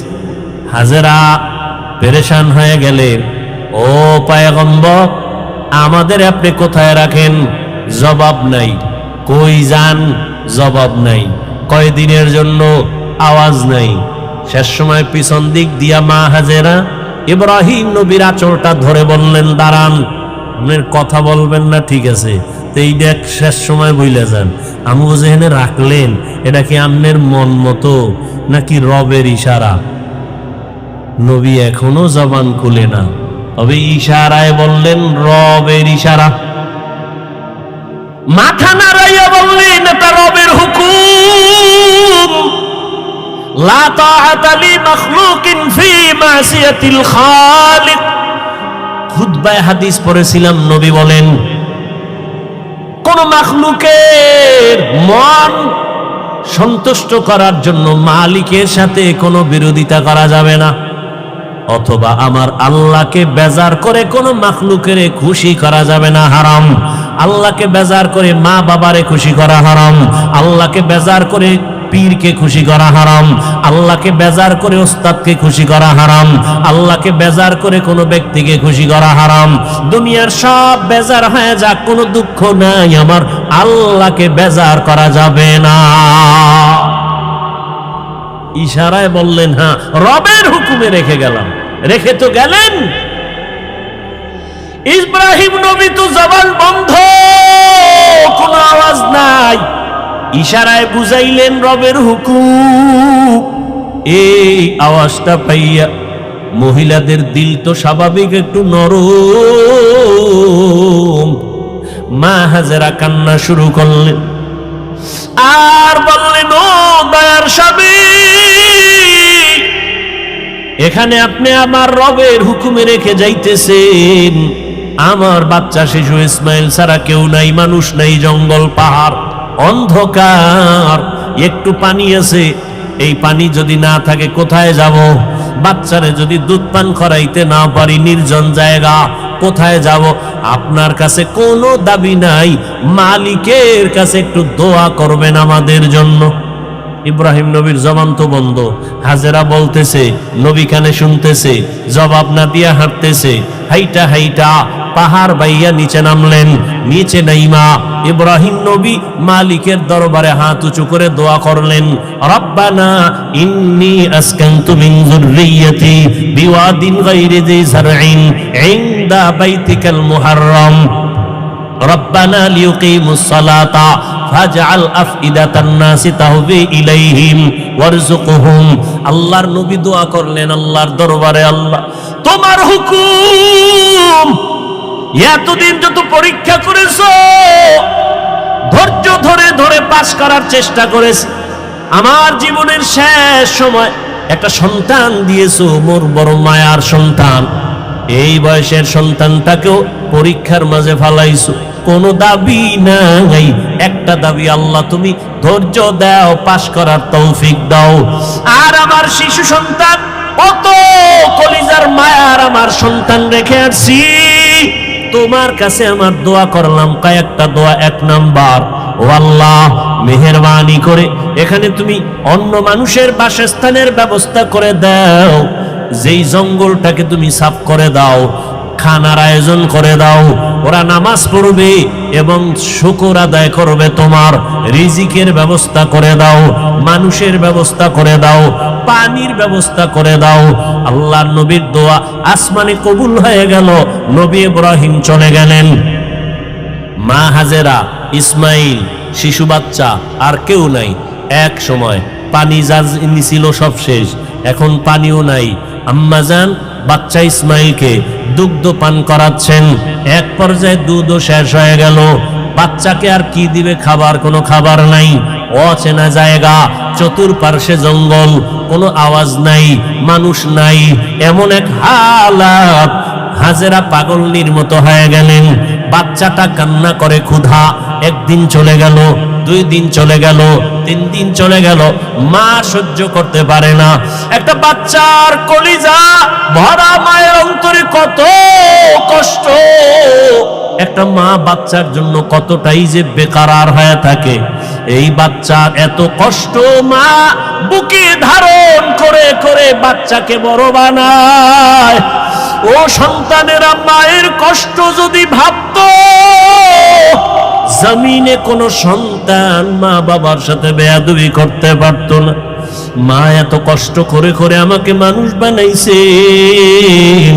ও আমার যুবক বাবারা, তুমি যত বড় টাকার মালিক হইয়া বাহাদুরি করো না কেন, তুমি জানো না তোমার মায়ের চোখের পানি ছাড়া তুমি হতে পারো নাই। মায়ের চোখের পানি আর দোয়া ছাড়া টাকার মালিক হতে পারো নাই। মা বাবার চোখের পানি দোয়া ছাড়া কোনো সন্তান সম্মানের চেয়ারে বসতে পারে না। মা বাবার চোখের পানি দোয়া ছাড়া পরীক্ষায় ভালো নাম্বার পাইতে পারে না। ও সন্তানেরা, ওই মা বাবার চোখের পানি আর দোয়া তোমার জীবনের সফলতার চাবি। বেয়াদবি করবা না, ওই মায়ের ঋণ জীবন দিয়েও আদায় করা সম্ভব হবে না। ইসমাইল শিশু বাচ্চা ক্ষুধার তৃষ্ণায় কান্না করে, ক্ষুধা, পেটে ক্ষুধা প্রচন্ড রূপ ধারণ করলো। মা হাজেরা কোথায় যাবে, পানিও নাই, খানাও নাই। হঠাৎ করে তাকায় দেখে মারোয়া পাহাড়ে একটু পানি পানি মনে হয়, কিন্তু দৌড় দিছে আম্মাজান। হালকা ভাবে দৌড়াইয়া গিয়ে দেখে পানি না, সূর্যের আলো বালুর মধ্যে লাগছে, তো পানির মতো একটা ঝলমল করতেছে, কিন্তু পানি নাই। ওখানে যাইয়া আবার মারোয়া পাহাড়ে তাকায়, সফায় তাকায়, দেখে ওখানে আর একটু পানি পানি মনে হয়, আবার দৌড় দিছে। দিলের মধ্যে তামান্না, আমি না খাইয়া মরে যাই, আমার বাচ্চা যেন কষ্ট না পায়। আমার কলিজার সন্তান আমার গর্ভে থেকে ঘুমাইতে দেয় নাই। একটা বাচ্চা গর্ভে নিয়ে মা খানা খাইতে বসছে, বাচ্চা পেটের মধ্যে আঘাত করেছে। মায়ের পেটে এমন বেদনা শুরু হয়েছে, মা খানার প্লেটটা সরাইয়া বিছানায় শুয়ে কান্না শুরু করেছে। রহমতের নবী বলেন, ও নারীরা, এত মর্যাদা তোমাদেরকে দেওয়া হয়েছে, আর কিয়ামত পর্যন্ত কেউ মর্যাদা বাড়াতে পারবে না। ওই যে বাচ্চা গর্ভে নিয়া কষ্ট করে করে না খাইয়া দিন কাটাইলা, এক একটা দিন আমার আল্লাহ নারীর আমল নামায় রোজার সওয়াব দান করবেন। মা বাচ্চা গর্ভে নিয়ে রাতে ঘুমের বিছানায় গেছে, হঠাৎ করে বাচ্চা আঘাত করেছে, মা ঘুমাইতে পারে নাই, সারা রাত কান্না করে কাটাইছে। আল্লাহর নবী বলেন, একটা মা বাচ্চা গর্ভে নিয়ে রাত ঘুমাইতে পারে না, আল্লাহ তাআলা ওই মায়ের আমল নামায় কদরের রাতের সওয়াব আল্লাহ দান করবেন। এত মর্যাদা নারীদেরকে আল্লাহ দান করেছেন। আজকে যারা বলে ইসলাম নারীর অধিকার দেয় নাই, মর্যাদা দেয় নাই, এদের মতো চরিত্রহীন মুসলমান, ইসলামের দুশ্মন, মানবতার দুশ্মন জমিনে আর কেউ নাই। মা হাজেরা দৌড় দিলেন ভাই, 2 পাহাড়ের মাঝে দৌড় দিলেন কয়েকবার। এই যে দৌড় আল্লাহর কাছে খুব ভালো লাগছে। আল্লাহ পাক কিয়ামত পর্যন্ত আইন বানায় দিলেন, বিধান বানায় দিলেন, এই মক্কার হাজিরা, হজ করতে যদি যাও, আমার হাজেরা যেই পাহাড়ে 7টা চক্কর লাগাইছে, হাজি যদি হজ করতে গিয়া সফা মারওয়ায় আমার হাজেরার মতো চক্কর না দাও, আমি কোন হাজির হজ কবুল করব না। নবীজি বাইতুল্লাহ তওয়াফ কইরা যখন চক্কর দিতে গেছে সফা মারওয়ায়, নবী শেষ বয়সের হজের সময় খুব কষ্ট লাগছে, আল্লাহর কাছে কয় মনে মনে, ও আল্লাহ, তুমি আমারে হাজেরা দৌড় না দিত আমাকে কষ্ট লাগতো নি। আল্লাহ পাক জানায় দিলেন, নবী আমার কাছে ভালো লাগছে হাজেরার দৌড়, শুধু আপনি না, কিয়ামত পর্যন্ত যত মানুষ আসবে বাইতুল্লাহ হজে আসবে, এই সফা মারওয়ায় যদি দৌড় না দেয় একজন আর হজ কবুল করা হবে না। পাগলের মতো দৌড়াও, মাওলার দরবারে গিয়া মাওলার আশিক হইয়া যাও। চুলগুলো এলোমেলো, সাবান লাগানো যাবে না হাজি, নখ বড় হয়ে গেছে, নখ কাটা যাবে না, ময়লা পরিষ্কার করা যাবে না, আতর লাগানো যাবে না, পাগল হয়ে যাও। মাওলার দরবারে পাগলামি, কার পাগল? জোরে বলো। এটা বুঝার মতো যাবো মেধা নাই, ওরাও পাগল। ওরাও কি? ওরা দুনিয়ার পাগল, ওরা আখেরাতের পাগল না। এজন্য ওরা বুঝে না যে মাওলার পাগল কেমনে হয়। ওখানে গিয়া পাগলামি, মাওলা পাকের মুহাব্বতের আশিক, আশিক মাশুক কি চায় সেইটাই দেওয়ার জন্য পাগল। প্রেমিকা আমার কাছে কি চায়, প্রেমিকটা খুশি রাখার জন্য তাই করে। বন্ধু কোন রঙের জামা পরে, আমার ওই জামা লাগবে, তো বন্ধুর মোহাব্বত আরো বাড়বে। টুপি মাথায় দেওয়া যাবে না, গেঞ্জি গায়ে রাখা যাবে না, সাদা কাপড় মরার আগে মরণের কাপড় পেঁচাও। এইবার সবার এক আওয়াজ, কে ফকির, কে ধনী, কে শিক্ষিত, কে অশিক্ষিত, সবার এক পোশাক, এক আওয়াজ, সব এক দরবারের ভিক্ষুক, সবার আওয়াজ এক, লাব্বাইক আল্লাহুম্মা লাব্বাইক, লাব্বাইক লা শারীকা লাকা লাব্বাইক, ইন্নাল হামদা ওয়ান নি'মাতা লাকা ওয়াল মুলক লা শারীকা লাক। আপনাদের কষ্ট হয় মনে হয়, আর একটু সামনে যাব, শেষ করে দিই কথাগুলো। ভাইয়েরা আমার, উঠা বসা করলে আমি মোনাজাত দিয়ে দেব। আমি এটা পারবো না, কারণ কষ্ট, আপনি যদি আমাকে মূল্যায়ন না করেন আমার দরকার কি বয়ান করা। ভাইয়েরা আমার, মা হাজেরা দৌড়াচ্ছেন আর চোখের পানিগুলো পড়তেছে, ওদিকে ইসমাইল বাচ্চাও কান্না করে। বাচ্চা কান্না করলে দেখবেন ওদের পা গুলো লাফায়নি, দেখছেন আপ ডাউন করে, তো বাচ্চার পা লাফাচ্ছে, হঠাৎ করে পানির ফোয়ারা শুরু হয়ে গেছে। মা হাজেরা পানি দেখে একটা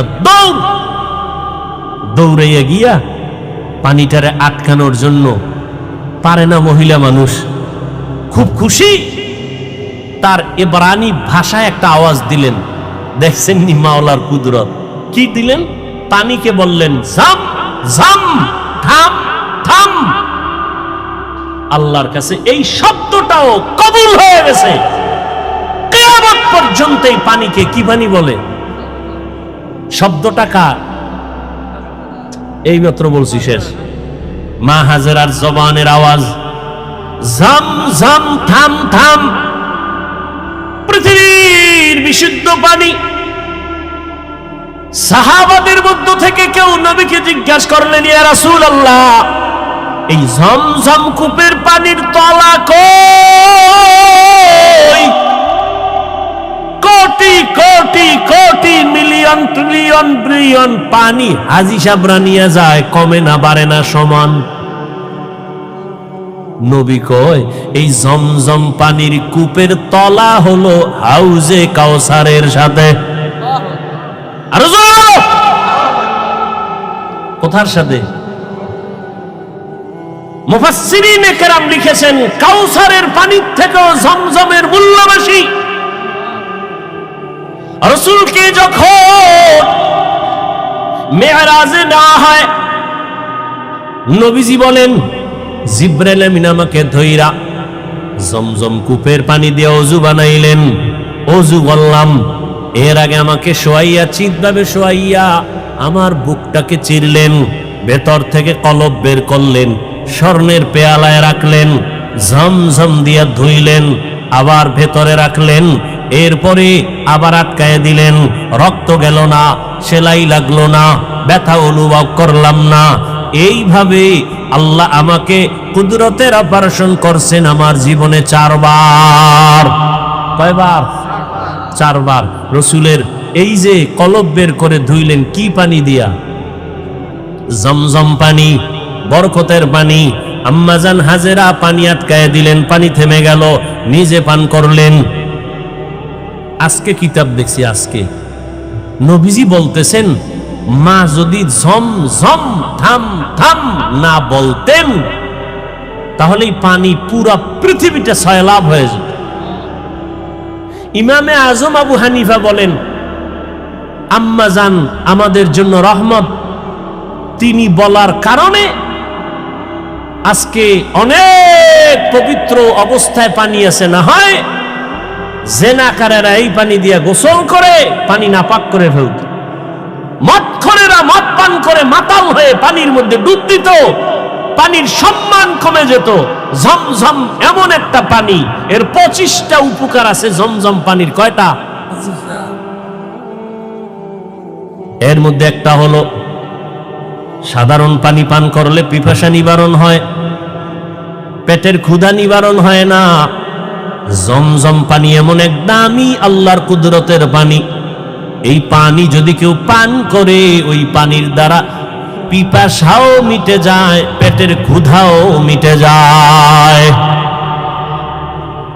দাঁড়াইয়া কোনো জিনিস খাওয়া পান করা নবীর আদর্শের বাইরে। তবে জমজমের পানি তুমি দাঁড়ায় পান করো, এটা তোমার কোনো সুন্নত আদায় হবে। দ্বিতীয় তৃতীয় হলো জমজমের পানি, এটা তোমার রোগের ঔষধ। কত পার্সেন্ট শেফা করবে? তোমার ঔষধের ক্রিয়া করবে কয় তোমার আকীদা বিশ্বাসের মজবুতি যত পার্সেন্ট তত পার্সেন্ট। কেউ যদি মনে করে আমি ঔষধ খাবো না, জমজম আমার ঔষধ, যতটুকু বিশ্বাস করবে অতটুকু ফলাফল। পানি পান করলেন, ইসমাইল সুস্থ হওয়া শুরু হয়ে গেল, একটা দোয়া কবুল হয়ে গেছে। কার দোয়া? ইব্রাহিম নবীর দোয়া। লোকজন আল্লাহ আইনে দিয়েও এক দোয়া করছেন। ব্যবসায়ীরা যাচ্ছে এলাকা দিয়ে, পানির প্রয়োজন, খুঁজতে খুঁজতে আইয়ে জমজমের কাছে হাজির। মালিককে? মহিলা, বাচ্চাওয়ালা। আমাকে একটু পানি দিবেননি? মা হাজেরা বলে দিব, বেশি দিব, যত লাগে তত নেন, শর্ত এখানে বাড়িঘর করেন, চাষাবাদ করেন, থাকেন। আবাদ শুরু হয়ে গেল। এবার আর এক দোয়া চাইছে ইব্রাহিম নবী, ওয়ারযুকহুম, রিজিকের ব্যবস্থা করেন। আল্লাহ পাক রব্বুল আলামিন জিব্রাইলের মাধ্যমে তায়েফের জমিনে কুদরতে আল্লাহ এক ফলের বাগান এনে দিলেন, যেই বাগানে 12 মাস ফল হবে, ফল হবে 12 মাস। আল্লাহ রিজিকের ব্যবস্থা করে দিলেন, মানুষজন বসবাস শুরু হয়ে গেল। এখন আর ওয়ানাবাদী এলাকা আবাদী হয়ে গেল, মানুষজনের অভাব নাই। কত আনন্দে জীবন যাপন করে। ইসমাইল বড় হতে হতে হতে হতে 6 বছর প্লাস হচ্ছে। ইব্রাহিম নবী এর মধ্যে একদিনও আর আসেন নাই। আল্লাহর পরীক্ষা দ্বিতীয়টা এবার আবার শুরু, কোরবানির। ওদিকে ঢুকবো। ইব্রাহিম নবী 6 বছরে আর আসেন নাই। ছেলে কেমন, কি মায়া, আল্লাহর পরীক্ষা কত কঠিন। ইব্রাহিম নবী এই জিলহজ মাস 8 তারিখ, 9 তারিখ, 10 তারিখ স্বপ্ন দেখা শুরু করলেন। তোমার কলিজার আপন জবাই করো আমার পথে, আমার নামে। ভাবলেন, নাম তো কয় নাই কারে। 100 উট জবাই করলেন, দ্বিতীয় রাতে আবার স্বপ্ন দেখেন, হয় না, তোমার মোহাব্বতের জিনিস জবাই করো। আবার 100 উট জবাই করলেন। ফাইনালে নবী তো বুঝতে পেরেছেন আমার জীবনের কলিজার আপন আমার ইসমাইল ছাড়া আর কেউ না। আল্লাহর হুকুম হয়ে গেছে, ইসমাইলকে জবাই করার জন্য বাবা এবার রেডি হয়ে গেলেন। একটা ছুরি আর একটা রশি গোপনে নিয়ে রওনা হলেন মক্কা নগরীতে ইসমাইলকে জবাই করার জন্য। কারো কাছে কিছু বলা যাবে না। এলাকায় গিয়া দেখে সেই এলাকা তো এখন আবাদি, সুন্দর বাড়িঘর, মানুষজন, মাঠে বাচ্চারা খেলতেছে। একটারে ডাক দিয়ে কয়, এই এনি ইসমাইল আছেন? ইসমাইল? বাচ্চারা কয়, ইসমাইলকে বুঝলাম না। একজনে কয়, হ্যাঁ আমি চিনি। ইসমাইল কোথায়? ওরা বাড়ি আছে, নিকা আছে। ওই সবার বড় বড় ঘর, কিন্তু ইসমাইল যেই ঘরে থাকে একটা ছোট ঝুপড়ির মতো। ইব্রাহিম নবী যত কদম বাড়ায় কলিজাটা কেমন যেন ফেটে যাইতেছে, মায়া আর মায়া চুম্বকের মতো। আমার কলিজার আপন, এত আদরের সন্তানের এতদিন আমি পাই নাই। যত সামনে যায় তত ইব্রাহিমের কলিজাটা দুর্বল হয়ে যায়। ঘরের দরজায় ইসমাইলের পাইয়া ডাক দিছে, বাবা আসো। কিন্তু ইসমাইল চিনে নাই লোকটাকে। ঘরের মধ্যে দৌড় দিছে। আল্লাহর নবী সালাম দিলেন, আসসালামু আলাইকা ইয়া আহলাল বাইত। ঘরের মধ্যে ঢুইকে যখন হাজেরা দেখলো, সালাম নিয়ে কান্না শুরু করলে, চোখের পানি, হৃদয় হৃদয় ভাঙ্গা কান্না। ইসমাইলের মা কয়, চিনোনি বাবা? এই তোর বাবা ইব্রাহিম। বাবার কাছে যাও, দূরে থাকিও। মালিকের কঠিন পরীক্ষার ইসমাইল, এই তোর বাবা নবী ইব্রাহিম। বাবা সন্তানের পাইয়া বুকে জড়াইয়া কান্নার আওয়াজ, এমন মায়ার কান্না শুরু হয়ে গেল। নবী আবার চিন্তা করলেন, না জানি আবার মায়ার কারণে পরীক্ষায় ফেল করি। নবী বললেন, হাজেরা দেরি করার সময় নাই, জবাই করতে নিব তাও তো বলা যাবে না। নবী কৌশল করে বললেন, ও হাজেরা, ইসমাইলের সুন্দর করে সাজাইয়া দাও, মালিকের দাওয়াতে যাব। মা হাজেরা তো ভাবছেন দুনিয়ার কোন মালিক দাওয়াত দিছে সেখানে যাবে। মা হাজেরা বুঝতে পারেন নাই যে আসল মালিক দাওয়াত দিয়েছে। মা হাজেরা এতটুকু বুঝা দুনিয়ার মালিকের দাওয়াতে যাবে, বাবার সাথে যাবে। মা বড় আনন্দিত হইয়া ইসমাইলের এমন সুন্দর করে সাজায় দিলেন। এবার ইসমাইলের নিয়ে বাবা রওয়ানা। বাবা সামনে হাঁটে, ইসমাইল পেছনে পেছনে হাঁটে। মা দুঃখিনী দরজার কিনারায় দাঁড়ায় দাঁড়ায় সন্তানের দিকে তাকায় থাকে। একটা সন্তান যখন আপনাদের এলাকার মানুষ বাঁশখালী থেকে চট্টগ্রাম যায় বা বিদেশ যায়, মা ঘর থেকে যখন সন্তানের বের করে দেয়, মা চোখের পানিগুলো আঁচল দিয়ে মুছে সন্তানের পেছনে পেছনে মাও কিছু দূর আগায় যায়। মা সহ্য করতে পারে না, সন্তান আবার কই। ওরে আমার কাছে থাইকা যখন মা বলিয়া ডাক দেয়, কলিজাটা ঠান্ডা হয়ে যায়। একটা সন্তানের মা ডাকে এত মজা, দুনিয়ার বাদশাহ যদি বানায় দেয় এত মজা পাওয়া যায় না। সন্তান যখন আম্মু বলে ডাক দেয়, মায়ের কলিজাটা ঠান্ডা হয়ে যায়। মা হাজেরা ইসমাইলের বিদায় দিয়া তাকায় তাকায় কান্না করে। ইব্রাহিম নবী পিছনে তাকায় না, তাকাইলে মায়ার কারণে পরীক্ষায় পাশ করা যাবে না। ইসমাইলও আনন্দে আনন্দে যখন বের হয়ে যাচ্ছে, শয়তানের মাথা গরম হয়ে গেল। এই পরীক্ষায় যদি ইব্রাহিম পাশ করে, দুনিয়াওয়ালারা বহু বিধর্মী মুসলমান হবে। কেমনে পরীক্ষায় ফেল করানো যায়? হাজেরাকে একটু ধোকা দেই। হাজেরারে গিয়া ধোকা দিয়ে কয়, হাজেরা ইসমাইলের কোথায় ছাড়লা? কয় মালিকের দাওয়াতে গেছে। বলে কোন মালিক? বলে দুনিয়ার কোন বাদশা। কয় না না, আমি জানি আল্লাহ দাওয়াত দিছে। কেন? হাজেরাকে বলে জবাই করার জন্য। হাজেরা ডাক দিয়ে কয়, রে শয়তান, তুই আমাকে ধোকা দিস না। একটা বাবা হইয়া কোনোদিন সন্তানের জবাই করতে পারে না। যখন এই কথা বলছে, শয়তান ডাক দিয়া কয়, আল্লাহ হুকুম করছে জবাই করার জন্য। হাজেরা চোখের পানি ছাড়িয়া কয়, রে শয়তান, যদি আমার মাওলা হুকুম করে একজন ইসমাইল না, আল্লাহ যদি আমারে আরো ইসমাইল দেয়, আমি সব আল্লাহর রাস্তায় ছেড়ে দিতে রাজি।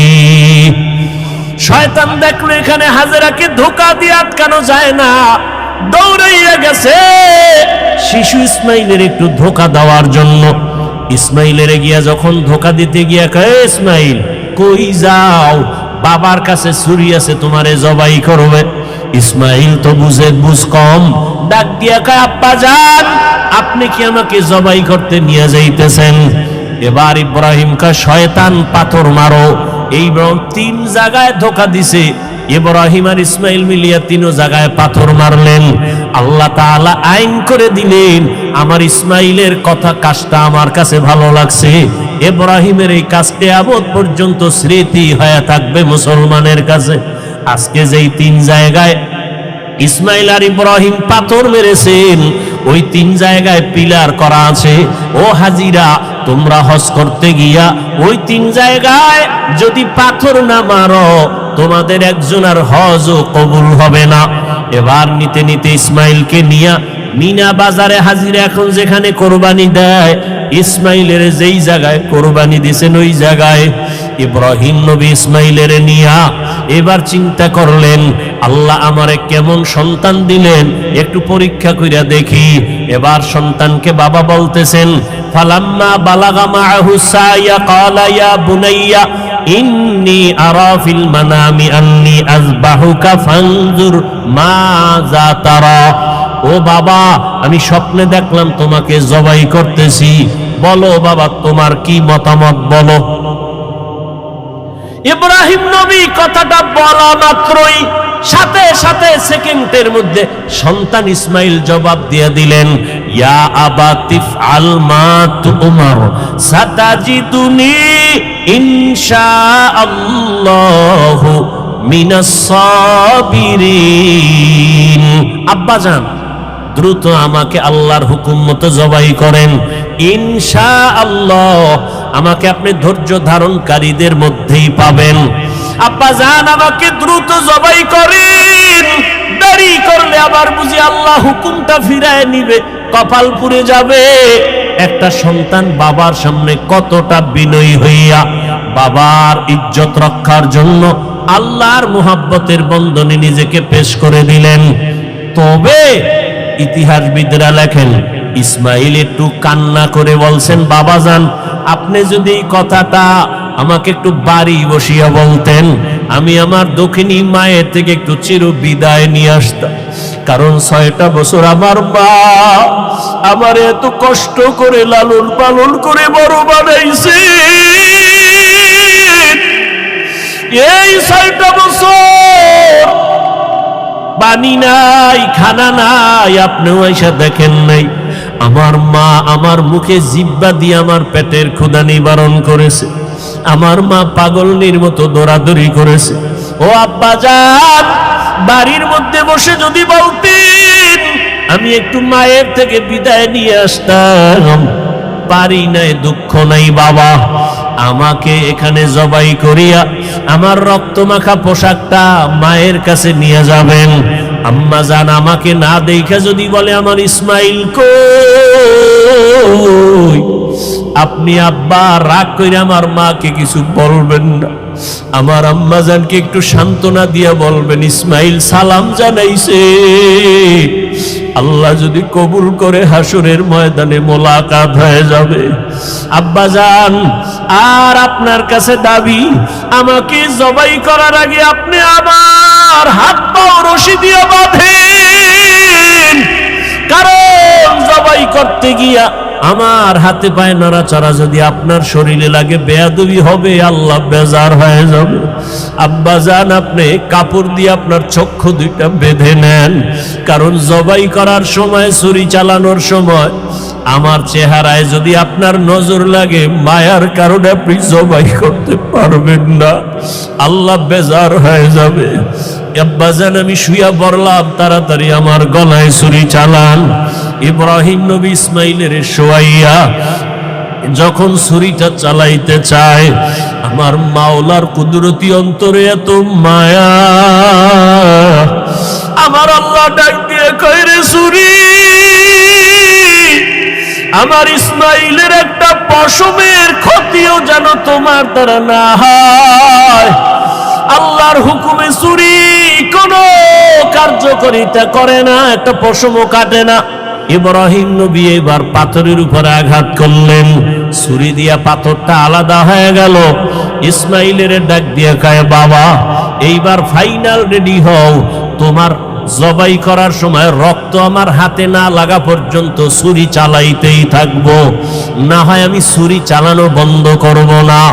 এবার ইসমাইলকে শেষবারের মতো শোয়াইয়া ছুরি যখন চালাবে, রক্ত হাতে না লাগা পর্যন্ত ছুরি চালানো বন্ধ করবে না বলিয়া ইব্রাহিম নবী নিয়ত করে ফেললেন। ইসমাইলকে শোয়াইয়া দিলেন, আর যখন ছুরি চালাবে, আল্লাহ পাক রব্বুল আলামিনের কুদরতি অন্তরে এত মায়া, জিবরাইলের ডাক দিয়ে কয়, জিবরাইল, আমার ইব্রাহিমের ওয়াদা, এমন ত্যাগ আর নিয়ত যে রক্ত না লাগা পর্যন্ত ছুরি চালানো বন্ধ করবে না। আমি তো ইসমাইলের জবাই চাই না, আমি চাই আমার হুকুমের জন্য কতটুকু তারা ত্যাগ স্বীকার করলো। আমার মোহাব্বতের পরীক্ষা চাইছি, আমি ইসমাইলের জবাই চাই নাই। আমার হুকুম মতো প্রশ্ন ছাড়া যখন তারা দুজনে রেডি হয়ে গেল, আমার পরীক্ষা হয়ে গেছে, আর লাগবে না। ইসমাইলের জবাই করার আগে, ছুরির নিচে দেওয়ার আগে, জান্নাতি একটা দুম্বা নিয়ে যাও, ইসমাইলের সরাইয়া জান্নাতি দুম্বাটা যখন ছুরির নিচে দিয়া দাও। ইব্রাহিম নবী ছুরি চালায়, জিব্রাইল আমিন দুম্বা নিয়ে রওয়ানা। দেখতেছে আমি যাইতে না যাইতেই মনে হয় ছুরির নিচে ইসমাইল জবাই হয়ে যাবে। জিব্রাইল আমিন আসমান থেকে একটা আওয়াজ দিছে, আল্লাহু আকবার, আল্লাহু আকবার। ইব্রাহিম নবী তাকাইছেন, তিনিও ডাক দিছেন, আল্লাহু আকবার, আল্লাহু আকবার। এবার ইসমাইল আওয়াজ দিলেন, লা ইলাহা ইল্লাল্লাহ। এইভাবে আওয়াজ দিয়া ইব্রাহিম নবী যখন চক্ষু খুইলা দেখেন রক্ত হাতে লাগছে, ছুরিটাও ছাড়লেন। যখন তাকায়া দেখে, খুশি মনে ইসমাইল বুঝি কোরবানি হয়ে গেল, কিন্তু না, দেখে একটা অপরিচিত জন্তু জবাই হয়ে গেল। ইসমাইল পাশে সুন্দরভাবে দাঁড়ানো। বাবা আবার বুঝি ভয় পেয়ে গেলেন, ও ইসমাইল, আল্লাহ বুঝি আমার কোরবানি কবুল করবেন না, আর একবার চেষ্টা করি। সাথে সাথে ওহী নাজিল হয়ে গেল। আল্লাহ কয়, ওয়ানাদাইনাহু আইয়া ইব্রাহিম কদ সাদ্দাকতার রুইয়া ইন্না কাযালিকা নাজজিল মুহসিনিন। ইব্রাহিম, তুমি আমার পরীক্ষায় পাশ করছো। হাজেরা কাঁদতেছে ইসমাইলের জন্য, জলদি করে যাও। বলে আসো মালিকের দাওয়াতে যাই। মালিকের থেকে কি হাদিয়া নিবা? আমার পক্ষ থেকে দুম্বার গোশত হাদিয়া দিয়া দিলাম। ওয়াফাদাইনাহু বিযিবহিন আযীম, আমার পক্ষ থেকে হাদিয়া দিলাম এই জবাই করা দুম্বার গোশত। ইসমাইলের নিয়ে যাও, ইসমাইলের হাজেরার কোলে ফিরায়া দাও, আর মালিকের পক্ষ থেকে দুম্বা হাদিয়া পৌঁছাইয়া দাও। আল্লাহ তাআলা বলেন, ও দুনিয়ার মানুষ, ইব্রাহিমের কোরবানির ত্যাগ তোমার থেকেও চাই। ও মুমিন, এই ত্যাগ স্বীকার করতে গিয়া তোমার থেকে রক্ত চাই না, গোশত চাই না, আমি চাই তোমার অন্তরের ত্যাগ আর মুহাব্বত আর তাকওয়া। লা ইয়ানালাল্লাহু লুহুমুহা ওয়ালা দিমাউহা ওয়ালাকিন ইয়ানালুহুত তাকওয়া মিনকুম। ও আমার যুবক বাবারা, ও পর্দার আড়ালের মা বোনেরা, ও বৃদ্ধ বাবাজি, আমার আল্লাহর পরীক্ষায় পাশ করিয়া জান্নাত পাওয়ার জন্য একজনের চেষ্টায় হবে না। হাজেরার যেমন চেষ্টা, ইসমাইলের তেমন চেষ্টা, নবী ইব্রাহিমের তেমন চেষ্টা। একটা ঘর জান্নাতি পরিবেশ তৈরি করতে হলে বাবারও এক মন হতে হবে, স্ত্রীকেও এক মনওয়ালা হতে হবে, সন্তানেরও মতামত এক থাকতে হবে। স্বামী আর স্ত্রীর মন আর মতামত যখন এক হবে, সন্তানের মতামত যখন মা বাবার মতের সাথে মিলিয়ে যাবে, ওই সন্তান ওই সংসারে শান্তি আসবে, আল্লাহ রহমতের বাড়ি দ্বারা বর্ষণ করতে থাকবেন। ও আমার যুবক বাবারা, ও পর্দার আড়ালের মা বোনেরা, আম্মাজান হাজেরা যদি নিজের থেকে সহযোগিতা না করতেন, ইব্রাহিম নবী পাশ করতে পারতেন না। ইসমাইলও যদি বাবার কথায় একমত না হইতেন, পরীক্ষায় পাশ করা যাইত না। অতএব যারা মা আছেন, আপনার সন্তানটাকে আপনি ডাক্তার বানাবেন, ইঞ্জিনিয়ার বানাবেন, তবে আদর্শবান বানায় যান, বেয়াদব যেন না হয়। সন্তান কখনো যেন আচরণ দিয়া আপনাদের কষ্ট না দেয়, সন্তানের আচরণে যেন শিক্ষক কষ্ট না পায়, সন্তানের আচরণে আলেম ওলামা মুরব্বীরা যেন কষ্ট না পায়। আদর্শবান ডাক্তার হলে সন্তান তার সম্মান আল্লাহ বাড়ায় দিবেন। মা বাবার একমত থাকতে হবে, নিজেদের আদর্শ সুন্দর করতে হবে। ও আমার যুবক বাবারা, আমি এতক্ষণ বয়ান যা করলাম একবারও কিন্তু বলি না স্কুল কলেজ বাদ দিয়া মাদ্রাসায় যাও, আমার মতো টুপিওয়ালা হও, বরং আমি শেষ বেলায় বলে গেলাম তুমি ডাক্তার হও, ইঞ্জিনিয়ার হও, প্রফেসর হও, স্কুল কলেজে বড় কোনো বাধা নাই, তবে বেয়াদবি করবা না। মা বাবার দোয়া নিও, শিক্ষকের দোয়া নিও, উলামায়ে কেরামের দোয়া নিয়ে আদর্শ ডাক্তার হইও। মা বাবার সাথে যদি বেয়াদবি করে বরদোয়া নাও, মরার আগে পঙ্গু হয়ে যাবা, কপাল পুড়ে যাবে। শিক্ষকের সাথে যদি বেয়াদবি করে বরদোয়া নাও, লেখাপড়ার জীবন থেকে ধ্বংস হয়ে যাওয়া। আলেম ওলামার বরদোয়া নিয়ে যদি চলো বেয়াদবি করো, তোমার চরিত্র নষ্ট হয়ে যাবে। এই তিন জায়গার দোয়া নিয়ে চলিয়া ডাক্তার হও, জীবন সফলতার দরজা খুলে দিবে। তুমি ইঞ্জিনিয়ার হলো, তুমি সফল ইঞ্জিনিয়ার হবা, দুনিয়ার সবাই তোমাকে মোহাব্বত করবে, সম্মান করবে। ও আম্মা জানেরা, আপনার মতো কত মা এখনো আছে আদর্শবান, স্বামীর মাল হেফাজত করেন, মোবাইলে সময় নষ্ট করে না, সন্তানগুলোকে আদর্শওয়ালা বানানোর চেষ্টা করে, স্বামীর মাল হেফাজত করে, 5 ওয়াক্ত নামাজ পড়ে, পর্দা করে। আম্মা জানেরা, আপনারা কেন পারবেন না? এখনো সময় আছে, তওবা করে নেন। ও আমার যুবক বাবারা, তোমার মতো কত যুবক স্কুল কলেজে পড়ে নামাজ ছাড়ে না, মনটাকে প্রশ্ন করো, তুমি কেন পারো না রে বাবা? তোমার কপালে কার বরদোয়া লাগছে? এখনো সময় আছে, তওবা করো। তোমার মতো যুবক RAB, army, police, BDR, OC, DC SP 5 ওয়াক্ত নামাজির অভাব নাই, বলো তুমি কেন পারবা না? এখনো সময় আছে, তওবা করে নাও। মনে মনে আল্লাহকে বলো, আল্লাহ, দুনিয়ার রং তামাশায় পড়িয়া, মনের খাহেশ মিটাইয়া, মনের শখ মিটাইয়া কত গুনাহ করেছি। মনে চাইছে নামাজ পড়বো না, পড়ি নাই, মনে চাইছে দাড়ি কাটবো, কেটে ফেলেছি, মনে চাইছে পার্কে যাব, পার্কে চলে গেছি। ও আল্লাহ, শখে শখে গুনাহ করে ফেলেছি, আর কত শখ করিয়া গুনাহ করব? কোন দিন মরণ হবে জানা নাই। কত যুবক রাস্তায় গাড়ি চালায়, নামাজ বাদ দেয় না, আবার হঠাৎ করে কত যুবক বুকে ব্যথা উঠা মরিয়া যায়। আজকে থেকে তওবা করলাম, আর নামাজ ছাড়বো না, বেপরদায় চলবো না, মা বাবাকে কষ্ট দিব না।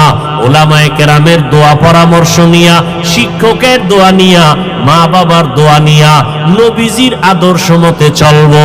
তওবা করার মতো যদি কারো অন্তর তৈরি হয়, মুনাফিকি যদি না থাকে, খাঁটি তওবার নিয়তে দুটো হাত আল্লাহকে দেখাইয়া দাও। আয় আল্লাহ, হাতগুলো কবুল করে নেন, তওবা কবুল করে নেন, আদর্শওয়ালা মানুষ বানায় দেন, নবীর আদর্শে চলার তৌফিক দান করেন, মা বাবার দোয়া নেওয়ার তৌফিক দান করেন, শিক্ষকের দোয়া নিয়া, উলামায়ে কেরামের দোয়া নিয়া চলার তৌফিক দান করেন। আমিন। আলহামদুলিল্লাহি রাব্বিল আলামিন, ওয়াসসালাতু ওয়াসসালামু আলা সাইয়্যিদিল আমবিয়াই ওয়াল মুরসালিন ওয়া আলা আলিহি ওয়া আসহাবিহি আজমাইন। ইয়া আরহামার রাহিমিন, ইয়া আরহামার রাহিমিন, ইয়া আরহামার রাহিমিন রব্বিরহামহুমা কামা রব্বায়ানি সগীরা আল্লাহুম্মা ইন্নাকা আফুউন কারীম তুহিব্বুল আফওয়া ফা'ফু আন্না আল্লাহুম্মা ইন্না নাসআলুকা রিযাকা ওয়াল জান্নাহ ওয়া নাউযু বিকা মিন সাখাতিকা ওয়ান নার ربنا لا تزغ قلوبنا بعد إذ هديتنا وهب لنا من لدنك رحمة إنك أنت الوهاب اللهم إنك عفو كريم تحب العفو فاعف عنا اللهم إنا نعوذ بك من البرص والجنون والجذام وسيء الأسقام وديار مالك গুনাহের বোঝা নিয়ে আপনার দরওয়াজায় হাজির। আয় আল্লাহ, তওবার নিয়তে হাত তুলেছি, আর গুনাহ করব না রে আল্লাহ। শয়তানের ধোকায় পড়ে গুনাহ করে জীবনটা নাপাক করে ফেলেছি। গুনার কারণে আমার হাত নাপাক, চোখ নাপাক, জিহ্বা নাপাক, অন্তর নাপাক।